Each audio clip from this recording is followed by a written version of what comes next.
Remember this? Good evening. The longest government shutdown in American history. And while the shutdown may be over for now, the crisis of rising healthcare costs is not, with healthcare subsidies for millions set to expire when the clock strikes midnight on New Year's Eve. Republican leadership now committing to a vote on an alternative plan. What I can tell you is, as a conference, our members, and I can't say 100%, but I think for the most part, I would argue are united behind the Crapo-Cassidy proposal. The GOP plan would not extend the Affordable Care Act premium subsidies, but instead use the funding to create individual health savings accounts for Americans.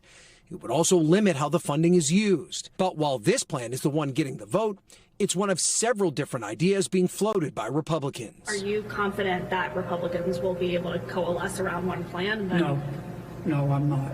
With some Republicans worried that not extending the subsidies could be a problem. I just don't know how Republicans would explain that to 24 million Americans whose premiums are going to double. Democrats don't believe the GOP proposal will stabilize the premium costs from surging. Now, if Republicans are left to their own devices, there's not a snowball's chance in hell that they fix this health care crisis. The disagreement all over the ACA Enhanced Premium Tax Credit, which subsidizes monthly costs for plans on the Affordable Care Act marketplace, due to expire. If that does happen, that would immediately increase costs for millions of low and middle income Americans. One estimate by the Bipartisan Policy Center showing a family of four making $45,000 a year will see their premiums increase from $0 to $1,600 a year. And families making $75,000 to $110,000 a year, the increase could be double that. Those higher costs expected to have a big impact, with potentially millions ending up without any insurance. An economic and political challenge, with the Affordable Care Act now more popular than ever, according to a new Gallup poll at 57% approval. It's also known as Obamacare, one of the former president's most lasting legacies, but its association with Obama himself remains a sticking point for some. How do you feel about the Affordable Care Act? I'm okay with it. You know, health insurance is definitely an issue in this country. How do you feel about Obamacare? I'm not a fan of Obamacare. What if I told you that the Affordable Care Act and Obamacare are the same thing? I'd have to read that to believe it. What if I said the Affordable Care Act and Obamacare are the same thing? I'd be surprised. President Trump's proposing a different approach from the GOP while blaming the Democrats. They want to make the insurance companies very rich, okay? I want the money to be paid to the people to go out and buy their own health care. It's all coming to a head just weeks from a deadline as the health care of millions of Americans hangs in the balance. Let me bring in Ryan Nobles, who's joining us now from Capitol Hill. Okay, so super interesting. Let's talk about the ways this could go, right? Maybe three ways. First way, extend the subsidies like Democrats want, right? That likelihood, as you explained. Number two is for the subsidies to go away like you laid out in the piece. Number three is for Republicans to get a plan passed by the end of the year. What does that mean? If that happens, what does that mean for what people spend for health care?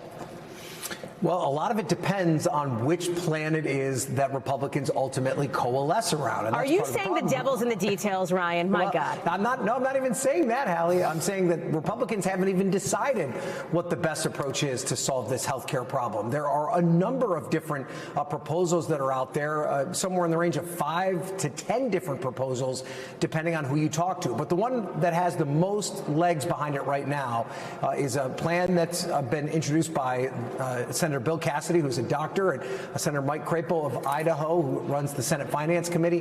This falls in line with what President Trump wants. And as opposed to providing the premium subsidies, in other words, making your premiums lower by the federal government, essentially paying part of them, they want to put that money into a health savings account that you as an individual can choose how to spend that money. The problem is that hurts the overall health care marketplace, and Democrats fear that that could make the price of health care go up for everyone, not just the people in the Affordable Care Act marketplace. Fair to say this is a pretty thorny issue.